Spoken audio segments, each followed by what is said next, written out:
Innal hamdalillah nahmaduhu wa nasta'inuhu wa nastaghfiruh wa na'udzu billahi min sururi anfusina wa min sayyiati a'malina.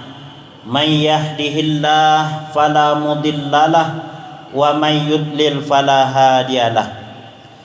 Ashhadu an la ilaha illallah wahdahu la syarikalah wa ashhadu anna Muhammadan abduhu wa rasuluh arsalahullahu basyiran wa nazira wa da'iyan ilallahi biiznihi wa sirajan munira.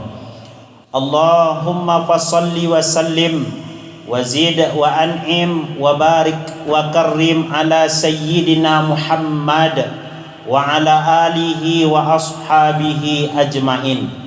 Wardallahumma ala arba'atil khulafa'ir rasyidin Abi Bakri wa Umar wa Utsman wa Ali wa ala baqiyatis sahabati wat tabi'in wa tabi'it tabi'in wa man tabi'ahum bi ihsanin ila yaumiddin. Amma ba'du fa ya ibadallah, usikum wa nafsi bi taqwallahi wa ta'atihi la'allakum tuflihun. Ittaqullaha haqqa tuqatih wa la tamutunna illa wa antum muslimun.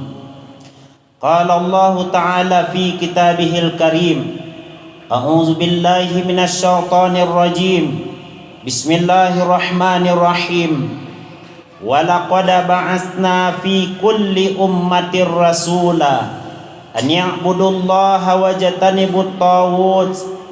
Faminhum man hadallah wa minhum man haqqat alaihi dhalalah fasiru fil ardi fanzuru kaifa kana aqibatul mukazzibin. Shadaqallahul azim. Ma'asyiral muslimin, jamaah Jumat rahimani wa rahimakumullah. Senantiasa kita bersyukur kepada Allah dengan mengucapkan alhamdulillahi rabbil alamin atas segala nikmat dan karunia yang masih diberikan oleh Allah Subhanahu wa taala kepada kita. Hingga siang yang berbahagia ini, dengan izin Allah kita telah dapat melangkahkan kaki dan mengayunkan tangan datang ke rumah Allah. Datang kita bukan sekedar formalitas, hanya sekedar ikut-ikutan, hanya sekedar ingin menghindari pekerjaan, hanya sekedar duduk-duduk saja dalam rumah Allah. Tidak, tapi datang kita adalah mengagungkan Allah. Datang kita adalah bersimpuh di hadapan Allah. Datang kita adalah agar kita senantiasa dekat dengan Allah Subhanahu wa ta'ala. Maka rugilah orang yang kalau hanya hadir Jumat, ingin melepaskan tanggung jawab dan tugas di luar, duduk di masjid sambil main handphone, sambil mau khatib sedang berkhutbah, sambil bercengkrama dengan teman-teman. Dan bahkan malaikat-malaikat Allah pun menghindari catatan di dalam catatan malaikat bagi orang yang sengaja datang ke masjid mendengarkan khutbah tapi bukan masuk dalam masjid. Mudah-mudahan kehadiran kita ke sini adalah kehadiran yang betul-betul ingin menjadikan diri kita hamba yang bertakwa di hadapan Allah Subhanahu wa taala.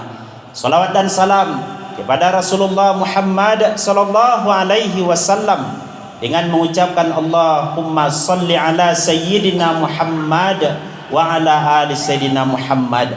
Khatib juga tidak lupa untuk senantiasa mengingatkan diri khatib khususnya dan kaum muslimin umumnya untuk senantiasa meningkatkan iman dan takwa kita kepada Allah Subhanahu wa taala. Nah, iman dan takwa inilah yang menjadi kemuliaan manusia di hadapan Allah Subhanahu wa taala. Allah mengatakan di dalam Al-Qur'an, "Inna akramakum indallahi atqakum." Orang yang paling mulia di antara kamu di sisi Allah adalah orang yang paling bertakwa kepadanya. Ma'asyiral muslimin, jamaah Jumat yang dimuliakan oleh Allah, untuk meningkatkan iman dan ketakwaan kita kepada Allah Subhanahu wa taala, marilah kita renungi sebuah hadis Nabi sallallahu alaihi wasallam yang merupakan bagian nasihat bagi kita dalam menjalani kehidupan di dunia ini.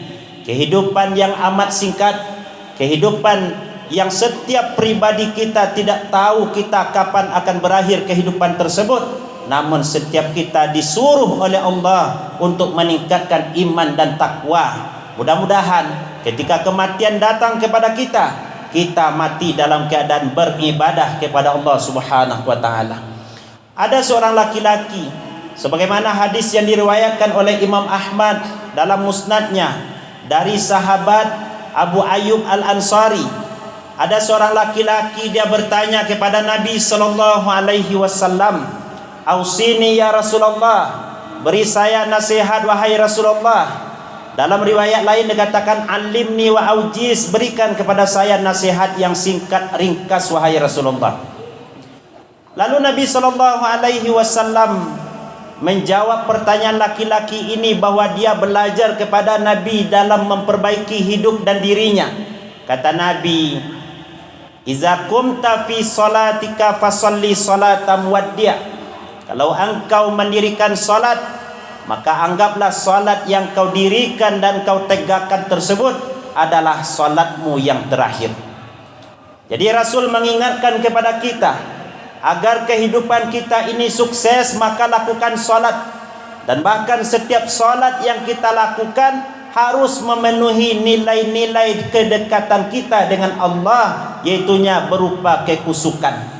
Jadi dalam salat, bacaan salat kita baca apa yang seharusnya menjadi syarat dan rukun kita laksanakan. Setelah itu hati kita menghadap kepada Allah Subhanahu wa taala, berarti kita telah melaksanakan tugas kita sebagai hamba yang ingin dekat dengan Allah Subhanahu wa taala. Justru sebaliknya, orang yang dalam kehidupan ini mengabaikan salat dan bahkan dia tidak mengindahkan perintah salat, justru dikatakan sebagai orang-orang yang celaka. Fawailul lil musallin allazina hum an salatihim sahun. Di antara kecelakaan atau celaka bagi orang-orang yang salat adalah orang yang sengaja mengulur-ulur waktu salat. Padahal salat itu sebentar. Salat yang kita lakukan kalau sudah mendapatkan kenikmatan, kekusukan, ingin salat terus, makanya dihadirkan bukan hanya salat wajib, salat sunnah pun disuruh kita oleh Allah dan Rasulullah sallallahu alaihi wasallam. Maka kalau diri kita sudah melaksanakan salat, tidak sampai di situ saja. Kita diperintahkan oleh Allah untuk menyuruh keluarga kita untuk melakukan salat. Wa'mur ahlaka bis salah. Ayah bunda salat. Anak-anak mesti juga disuruh untuk melakukan salat. Dan bahkan kita ketika kecil, anak-anak masih kecil umur 7 tahun, muru auladakum bis salah. Perintahkan dia mengerjakan salat.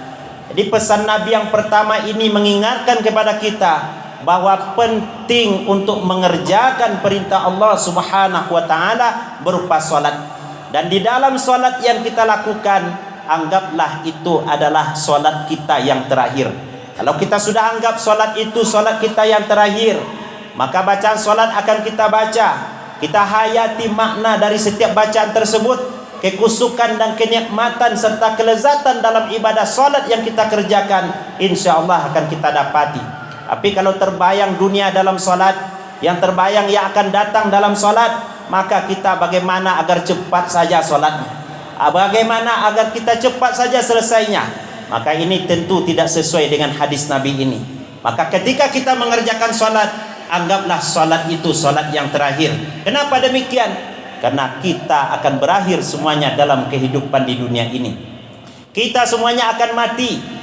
Pejabat mati, rakyat mati, pemimpin mati, orang biasa mati, semua kita akan mati. Cuma fi ayyi ardin tamut, kapan waktunya, di bumi mana dan bagaimana keadaannya mati tidak tahu. Maka kekuatan kita yang harus kita kerahkan adalah bagaimana agar kita menjalani kehidupan ini dan tiba masanya kematian kepada kita, nantinya kita mati dalam keadaan husnul khatimah, mati dalam keadaan beribadah kepada Allah Subhanahu wa taala. Ini yang pertama. Dirikan salat, anggaplah salat yang kita kerjakan. atau kebaikan-kebaikan yang kita kerjakan itu adalah kebaikan kita yang terakhir. Yang kedua, kata Nabi, nasihat Nabi kepada laki-laki ini, wala tatakallam bikalamin ta'taziru minhu gada.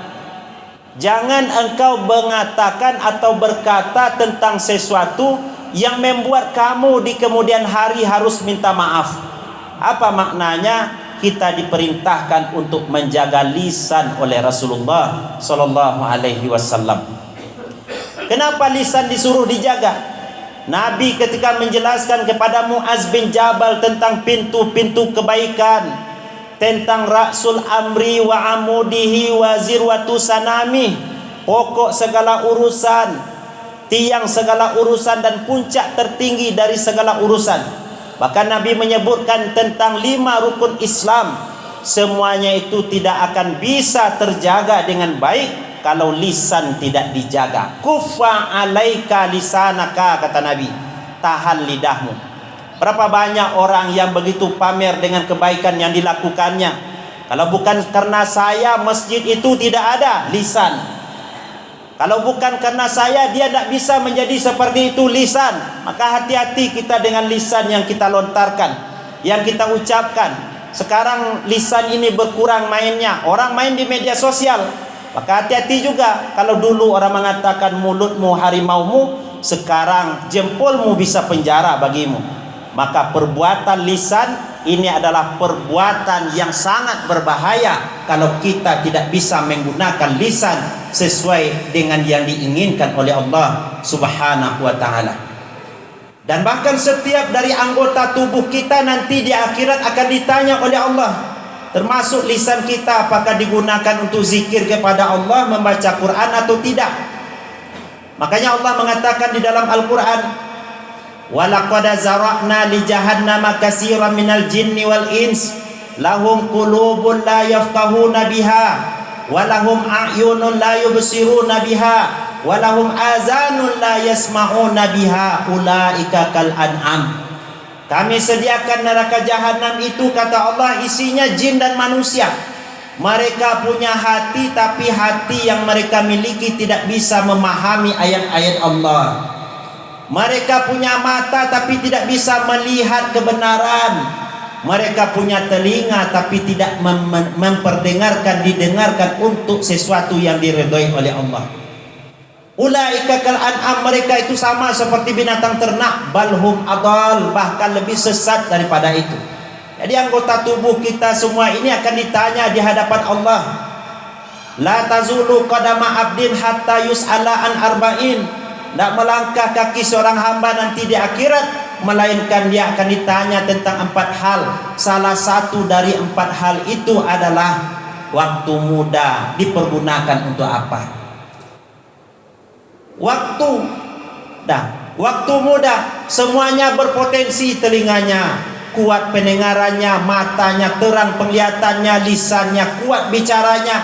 Apakah digunakan di jalan Allah atau tidak? Maka lisan adalah sesuatu yang menentukan iman atau Islam atau tidaknya seseorang. Nabi mengatakan, man kana yu'minu billahi wal yaumil akhir falyakul khairan aw liyasmut.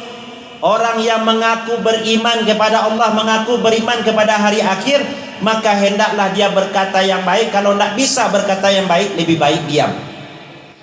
Al-muslimu man salimal muslimuna min lisani wa yadihi. Orang muslim, kata Nabi, adalah orang yang bisa selamat orang lain dari perkara lisan dan dari perkara tangannya.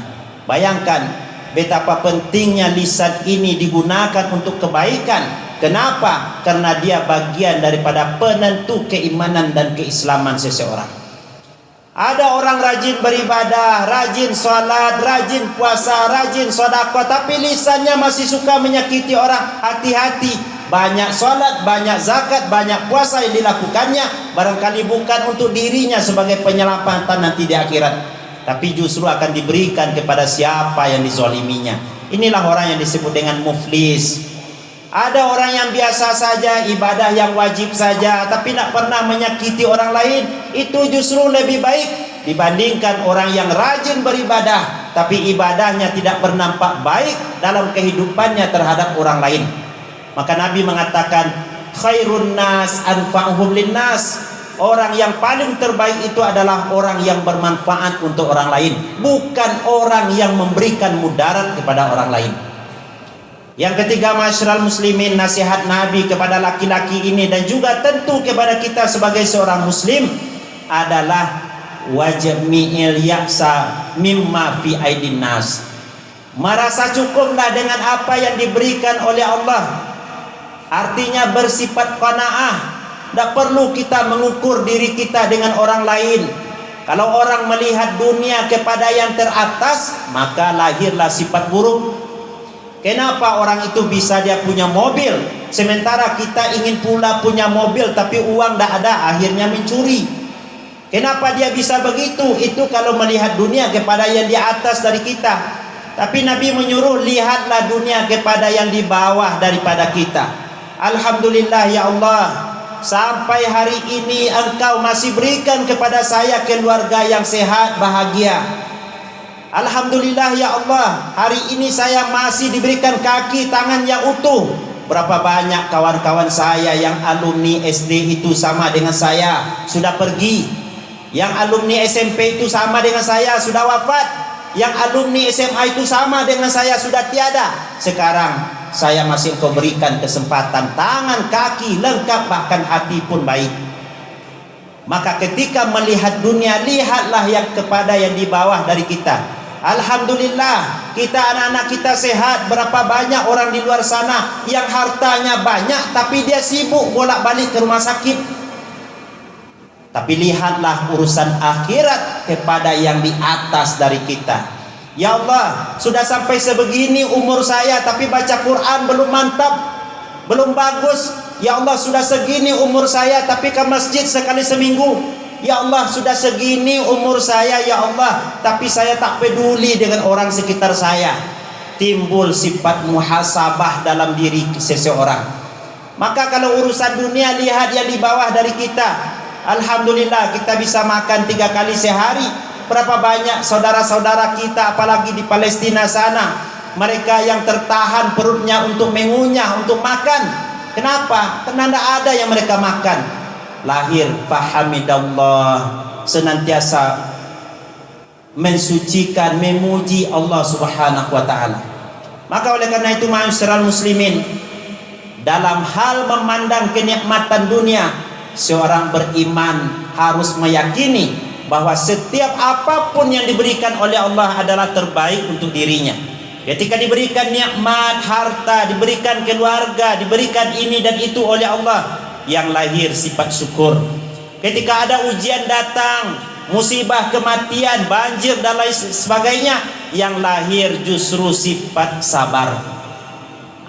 Dua hal ini tidak bisa lepas dalam diri kehidupan seorang mukmin.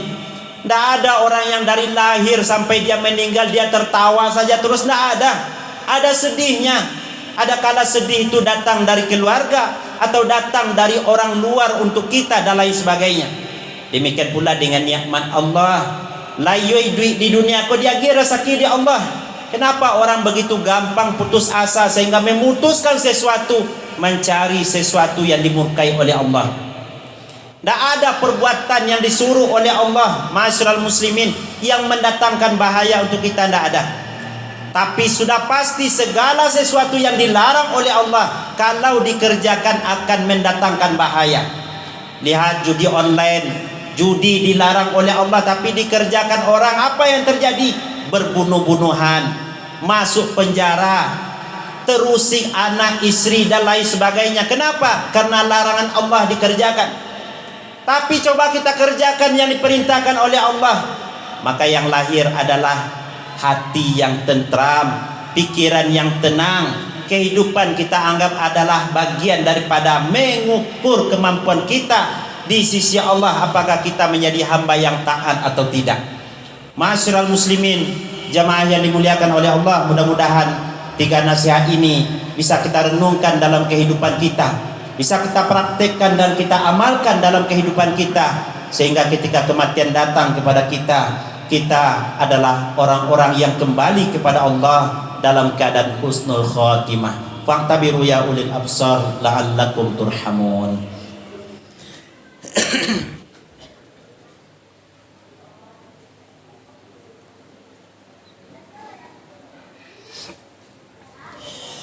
Alhamdulillah, alhamdulillahillazi anzalal Qur'an hudan linnas wa bayyinatin minal huda wal furqan. Asyhadu an la ilaha illallah wahdah la syarikalah wa asyhadu anna Muhammadan abduhu wa rasuluh sallallahu alaihi wasallam. Allahumma fassalli wa sallim wa barik ala sayyidina Muhammad wa ala alihi wa ashabihi ajmain. Amma ba'du, fa ya ibadallah, usikum wa nafsi bi taqwallahi wa ta'atihi la'allakum tuflihun.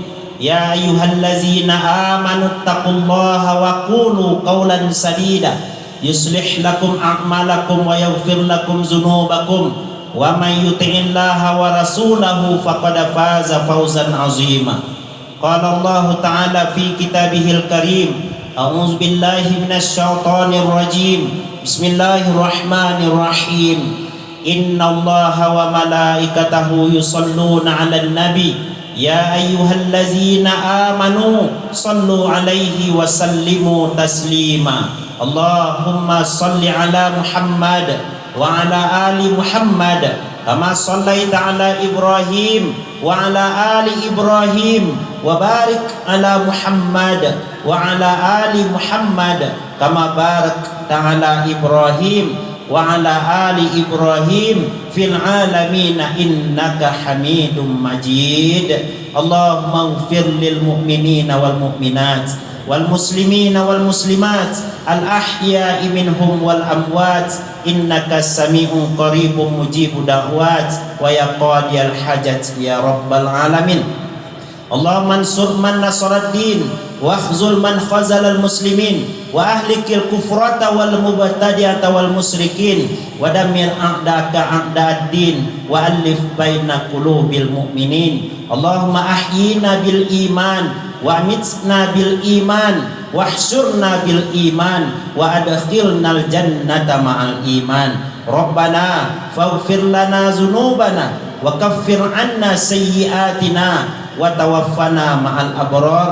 Rabbana atina fid dunya hasanah wa fil akhirati hasanah wa qina azabannar. Ibadallah, innallaha ya'muru bil adli wal ihsan wa ita'i dzil qurba wa yanha 'anil fahsya'i wal munkar wal baghi ya'izukum la'allakum tadhakkarun wa la dzikrullahi akbar. Aqimus shalah li dzikri. Innal